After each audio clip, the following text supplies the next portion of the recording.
Olá pessoal, mais um vídeo no canal. Resposta ao desafio do Bruno Alves. É possível que o Sol, posicionado sobre o Trópico de Capricórnio, ilumine a Lua cheia, posicionada sobre o Trópico de Câncer? O caso polêmico. O problema surgiu da necessidade de se explicar a lua cheia do dia 30 de dezembro de 2020, que, segundo Bruno, estaria sob o Trópico de Câncer. O Sol, devido à época, deveria estar sob o Trópico de Capricórnio e causar um alinhamento perfeito Sol-Terra-Lua, que, por sua vez, causaria um eclipse lunar total, não uma lua cheia comum. Vamos analisar este caso dentro das condições impostas pelo Bruno, mas antes vamos ver como um guru terraplanista se comporta quando encontra algo no globo terrestre que ele pensa que está errado. Ele faz uma festa. Uma hora inteira batendo em espantalho. Durante a live, em meio à repetição ad nauseam do fenômeno para o qual o Bruno queria uma explicação, ouvimos o seguinte garrulice provocativo. Isso eu tirei da fala dele. Vamos ver se vai aparecer algum doutor aqui para explicar. Eles não têm capacidade para responder. Eu sabia que não ia ter uma resposta, porque eles defendem o modelo da bola por fé. Eles não sabem a resposta. Eles estão desesperados. Eles não vão responder porque têm medo. Ninguém teve a coragem de dar uma resposta simples e honesta. Porque ninguém veio aqui responder. Isso eu vou explicar.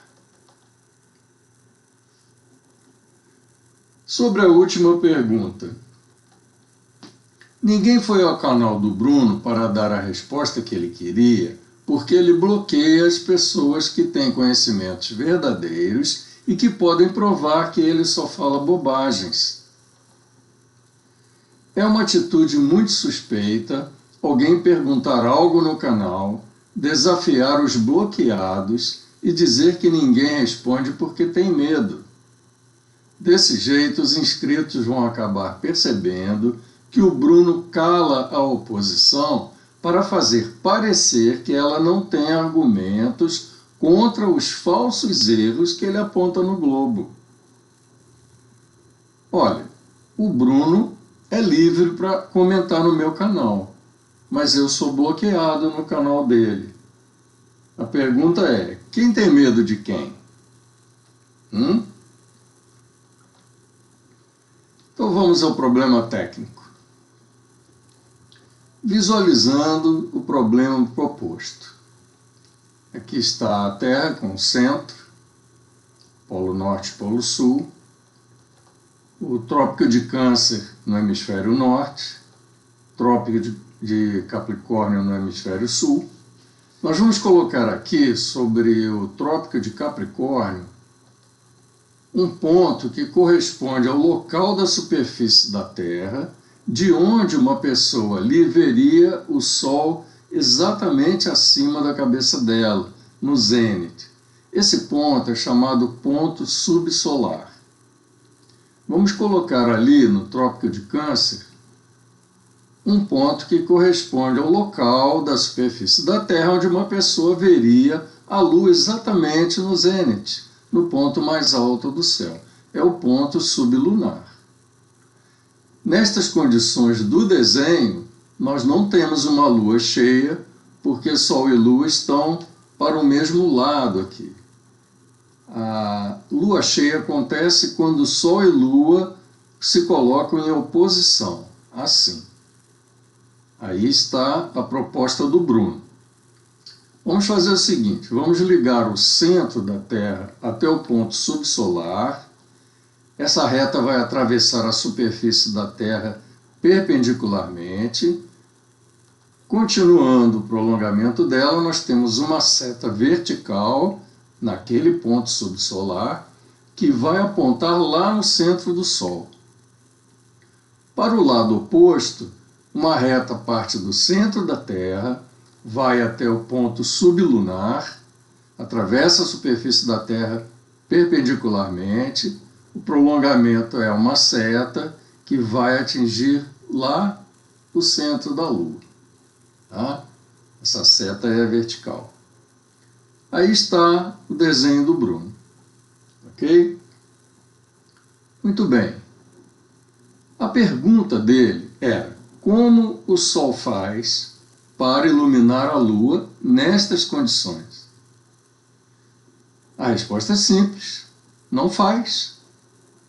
Impossível. O Sol e a Lua estão em perfeita oposição. Isto aqui caracteriza um eclipse lunar total. E um eclipse lunar total muito especial, porque a Lua estaria atravessando a sombra da Terra exatamente pelo meio. Coisa raríssima. Bom, ele falou também que não precisou fazer cálculo. Não precisa. Ele já estabeleceu as posições do Sol e da Lua, então não precisa calcular nada. Correto. E ele falou também que não adianta inclinar a bola. Verdade, não muda nada. Nós não estamos muito acostumados a ver o desenho nesta posição, com a eclíptica inclinada e o eixo da Terra vertical, na nossa vertical. O que nós estamos acostumados a ver é isto: a eclíptica na horizontal e o eixo da Terra inclinado para nós aqui, observadores da tela. Perfeito? Então é lógico que não faz diferença a inclinação, porque o desenho não muda. Isso aqui é inegável, nós temos um eclipse lunar. Perfeito? Então, vamos adiante. Olhem aqui.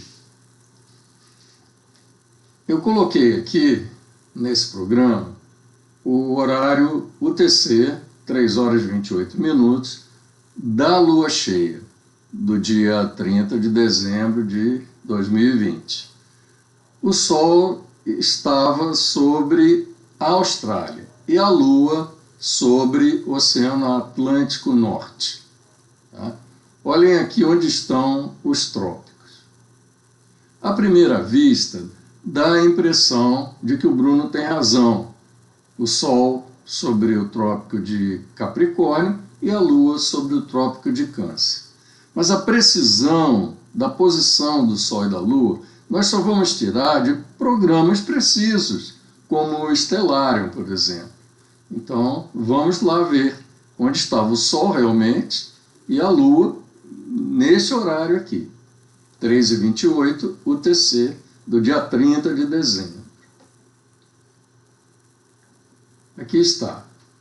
O Sol, eu peguei a declinação solar dali, ó. Deu 23 graus, 8 minutos, 13,9 segundos, sul, porque é negativo. Tá? A declinação é a coordenada celeste que corresponde à latitude. Então, se o Sol tem uma declinação de 23 graus e pouco, ele está sobre o paralelo 23 e pouco sul. Ok? Agora nós vamos ver o da Lua. Há um detalhe ali, vocês estão vendo que o Sol não está em 23 graus e 27 minutos? Não deveria ser 23 graus e 27 minutos, que é a latitude do trópico, né, de Capricórnio? Não está. Vamos ver a Lua agora. Olha lá de onde eu tirei a declinação lunar. 25 graus, 29 minutos, 39,2 segundos. Ora, positivo, norte. Olha lá que não está 23 graus e 27. Está 25 graus e 29. Mais de 2 graus ao norte do Trópico de Câncer. É aí que está o problema. O caso do mundo real. Este foi o desenho que o Bruno apresentou. Foi neste espantalho que ele bateu. Mas o fenômeno do dia 30 é este. O Sol um pouco ao norte do Trópico de Capricórnio e a Lua um pouco ao norte do Trópico de Câncer. Eu exagerei os ângulos, mas é importante só para a gente saber o que realmente diferenciou a proposta do Bruno do fenômeno. Olhem só, se o Sol está na direção da seta amarela, onde está o centro da sombra da Terra? No sentido oposto, não é? Então o que eu faço? Eu pego a seta amarela, que aponta para o Sol, e parto dali do centro da Terra uma reta no sentido contrário. Ali está o centro da sombra da Terra. Aqui, ó, nós temos o ponto que está exatamente abaixo do centro da sombra da Terra. Vamos chamar de centro subsombra, tá? Então ali é um ponto subsombra. Vamos ver. Olhem só.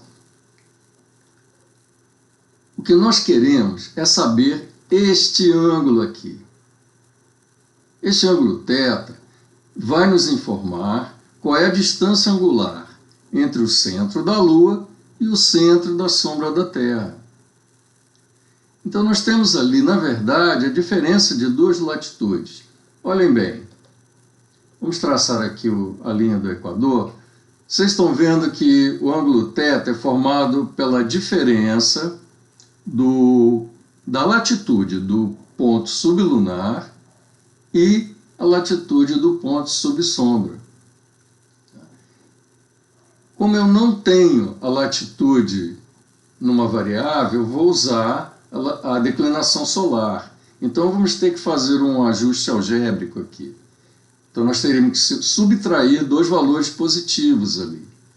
Mas eu vou ter que somar, porque eu estou usando a declinação solar, que já é negativa. Quando eu fizer a substituição, olha o que acontece. A declinação solar entra com valor negativo e, na prática, nós vamos ter a subtração de dois valores positivos, que é a latitude daquele ponto sublunar e esse aqui da direita é a latitude do ponto subsombra. Tá?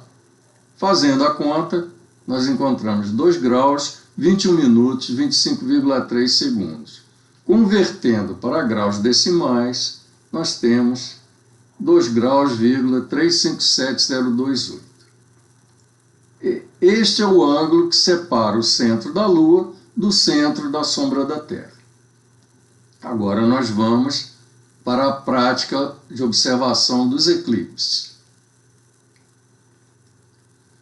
Largura da umbra e da penumbra. Se nós pudéssemos colocar lá no espaço uma tela branca na distância em que a Lua está, olha o que aconteceria. Nós veríamos a sombra da Terra e a penumbra mais ou menos assim. Tá? E, comparativamente, a Lua, na mesma distância, teria este tamanho. Da prática, nós sabemos que na penumbra, a Lua cabe aqui mais ou menos uma vez. Aqui, ela cabe quase 3 vezes, um pouco menos, geralmente. E do outro lado, mais uma vez. Então, nós estamos vendo que a região do eclipse, que corresponde ao diâmetro da penumbra, ele é aproximadamente igual a 5 vezes o diâmetro aparente da Lua. Observando o manual de eclipse, em 10 anos, a variação do diâmetro dessa sombra aí, da penumbra, deu assim de 4,6 até 5 diâmetros lunares. Então, nós exagerando, teríamos 5 vezes o tamanho da Lua no diâmetro da penumbra. Tá? Então, vamos fazer o seguinte. Cálculo da posição da Lua. Aqui está a Lua. Nós já sabemos que 5 luas dão o diâmetro da região do eclipse. Então vamos colocar 5 luas emparelhadas, vamos fazer um círculo aqui, né? Então, agora nós vamos fazer o seguinte: o diâmetro da Lua é de meio grau, tá? O dobro de meio grau é 1 grau. Então, se a gente dobrar o comprimento daquele segmento vermelho, nós vamos ter um segmento verde que corresponde a 1 grau. Ele é 2 vezes maior. Mas nós queremos representar aquele ângulo θ, que é de 2 graus, 357. Basta então multiplicar o comprimento daquele segmento verde por 2,357. Nós vamos encontrar o segmento azul, que corresponde à distância do centro da Lua ao centro da sombra da Terra. Então, olha o que nós vamos fazer. Vamos transportar este segmento lá para o centro. A extremidade esquerda dele fica no centro da região do eclipse, assim, e a extremidade direita corresponde ao centro da Lua. Então é aqui que a Lua está. Então nós vamos agora apagar aqui e chegamos à situação real do último eclipse, da última lua cheia, né? do ano de 2020. Não foi eclipse, está claro aqui. Por quê? Porque eclipses lunares acontecem aqui, mas a lua cheia estava aqui. Então, esta é a explicação. A proposta do Bruno foi de uma situação que não era a que aconteceu na última lua cheia de 2020. Conclusão. Ficou claro que o problema proposto tornava obrigatória a ocorrência de um eclipse lunar total. Muita gente percebeu o eclipse evidente e comparou com a lua cheia do mundo real, que não foi eclipsada. Todos se convenceram de que os astrônomos erraram. Ninguém parece ter percebido que o Bruno apresentou um caso que não correspondia ao fenômeno e depois ficou batendo nele até cansar. É assim que a seita da Terra plana funciona. Tudo que os terraplanistas não entendem, eles usam para culpar os cientistas. Só procuram erros no globo. Os erros infantis e evidentes do modelo plano da Terra, eles são incapazes de enxergar.